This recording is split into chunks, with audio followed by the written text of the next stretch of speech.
वालेकुम स्टूडेंट्स। आज हम अपनी सीरीज़ की फोर्थ वीडियो बनाने लगे हैं। बहुत इंपॉर्टेंट यूज़ है इट और देयर का, और बहुत ज़्यादा इसको यूज़ किया जाता है कि इट को हम किस तरह से यूज़ कर सकते हैं या देयर को किस तरह से यूज़ कर सकते हैं।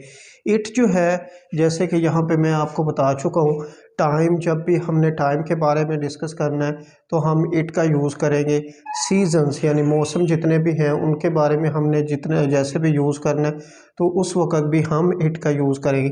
पार्ट्स ऑफ द डे, दिन के हिस्सों के बारे में हमने जब भी बात करनी है तो भी हम इट यूज़ करेंगे। और एम्फसाइज ऑन समथिंग, किसी चीज़ पे ज़ोर देने के लिए भी इट का यूज़ किया जाएगा। तो सबसे पहले हम इट का यूज़ डिस्कस कर लेते हैं ताकि आपको इट क्लियर हो जाए, फिर हम देयर का यूज़ करना शुरू करेंगे। तो इट इज़ 10 o'clock, 10 बज गए हैं। It is 2 o'clock, it is 5 o'clock, it is 7 o'clock। जब भी आपने किसी को वक़्त के बारे में बताना है तो हम इट यूज़ करें। इसी तरह अगर कहते हैं कि 1:45 हो गए हैं, यानी कि 2 बजने में 15 मिनट रहते हैं, तो आप कह सकते हैं it is 15 minutes to 2 o'clock। इसी तरह अगर कहते हैं 2:15 हो गए, it is 15 minutes past 2 o'clock। तो जब ऊपर वक़्त चला गया, घंटों से मिनट ऊपर चले गए, तो फिर आप पास्ट का वर्ड यूज़ करेंगे। और अगर 2 बजने में 3 बजने में कुछ मिनट रहते हैं तो आप टू का वर्ड यूज़ करेंगे। मसलन 3 बजने में 5 मिनट रहते, it is 5 minutes to 3 o'clock। इस तरह से आप यूज़ कर सकते हैं। इसी तरह हम अगर कहते हैं 3:10 हो गए हैं तो it is 10 minutes past 3 o'clock। तो इस तरह से पास्ट और टू का यूज़ किया जाएगा। अगर मौसम के आपने बारे में बात करनी है तो इट इज़ समर, ये गर्मी का मौसम है। It is winter, it is autumn. तो इस तरह से आप बता सकते हैं ये सर्दी का मौसम है, ये ख़ज़ां का मौसम है। इट इज़ स्प्रिंग, ये बहार का मौसम है। तो इट वाज कूल्ड यस्टरडे, कल ठंड थी, कल सर्दी थी। इट वाज कूल्ड यस्टरडे, ये प्रेजेंट में भी यूज़ कर सकते हैं, हम पास्ट में भी यूज़ कर सकते हैं। तो इसी तरह कहते हैं कि आज गर्मी है, it is hot today.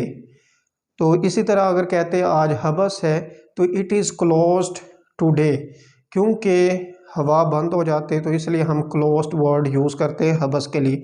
It is evening, ये शाम हो गई है। तो इट इज़ मॉर्निंग, सुबह हो गई है। It is night, it is midnight, it is Noon, it is afternoon.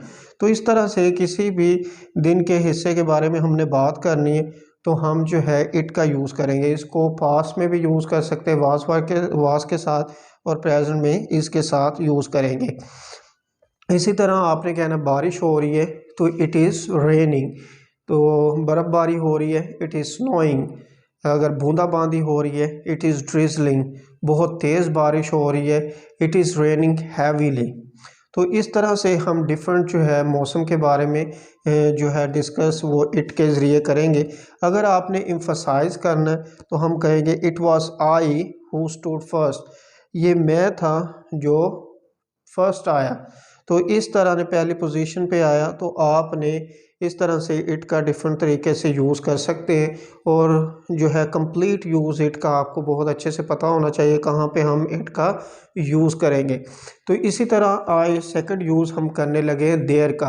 किसी भी जगह पे स्टूडेंट, किसी भी जगह पे किसी चीज़ के बारे में हमने बात करनी हो, किसी चीज़ की मौजूदगी को हमने किसी जगह पे शो करना है, या किसी चीज़ के ना होने को किसी जगह पे शो करना है, तो हम उसके लिए देयर यूज़ करते हैं। तो देयर जो है ये भी प्रेजेंट में भी यूज़ हो सकता है और पास्ट में भी यूज़ हो सकता है।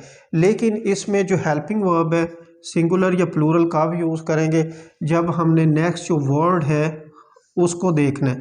अगर नेक्स्ट वर्ड जो है वो सिंगुलर है तो हेल्पिंग वर्ब सिंगुलर यूज़ होगा।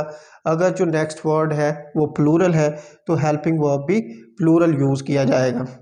इसी तरह जो है आपने पास्ट में बात करनी है तो वाज और वर दोनों यूज़ हो सकते हैं। अगर नेक्स्ट जो वर्ड है वो सिंगुलर है तो आप वाज यूज़ करेंगे, अगर नेक्स्ट वर्ड प्लूरल है तो आप वर यूज़ करेंगे। इसमें भी स्टूडेंट्स नो और नॉट का नेगेटिव सेंस में यूज़ करते हैं, लेकिन वो किस तरह से करते हैं इसके बाद हम इसका जिक्र करेंगे। तो there is a toy in my room, मेरे कमरे में खिलौना है। तो कमरा एक जगह, वहाँ पे एक चीज़ खिलौने की बात की गई है, इसलिए हम यहाँ पे देयर यूज़ करेंगे। There is a toy in my room. There are books in my bag.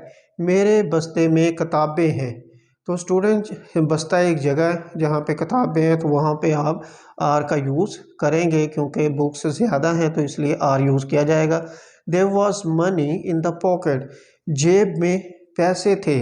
तो इस तरह से आप पास में भी यूज़ कर सकते हैं। तो देयर वर पेन्स इन अलमीरा। अलमारी में कलम थे।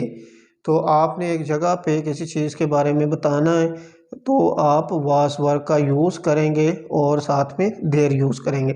तो there is no shirt in the room. कमरे में कोई कमीज़ नहीं है। तो इस तरह से स्टूडेंट्स, अगर आप कोई चीज़ ऐसी है जो बिल्कुल है ही नहीं तो उस वक्त आप नो यूज़ करेंगे। अगर तादाद का जिक्र किया गया है किसी जगह पे तो फिर आप नोट यूज़ करें। 2, 3, 4, 5, 10 किसी तरह से भी अगर तादाद आ गई फिर आप नोट यूज़ करेंगे। अगर तादाद नहीं है तो फिर आप नो यूज़ करेंगे। इसी तरह there are not 2 mobiles in the cupboard. अलमारी में जो है 2 मोबाइल नहीं है। तो इस तरह से आप जो है नो और नॉट का यूज़ कर सकते हैं। अलमारी में 2 मोबाइल नहीं है तो आप जो है नोट का ज़िक्र करेंगे, क्योंकि साथ में तादाद का ज़िक्र हुआ है। ठीक है, तो इस तरह से आप इनका यूज़ अच्छे तरीके से पढ़ें और ताकि आप लोग अच्छे से समझ सकें इट और देयर का कंप्लीट यूज़ किस तरह से है। और उम्मीद करता हूँ आप लोगों को हमारी वीडियो की बहुत अच्छे से समझ आई होगी। हमारे चैनल को सब्सक्राइब करें ताकि नेक्स्ट जो वीडियो सीरीज़ में आ रही हैं उसमें आप अच्छे तरीके से हम इंग्लिश सीख सकें और इन तमाम यूज़ेस को अच्छी तरह से जान सकें। Thank you.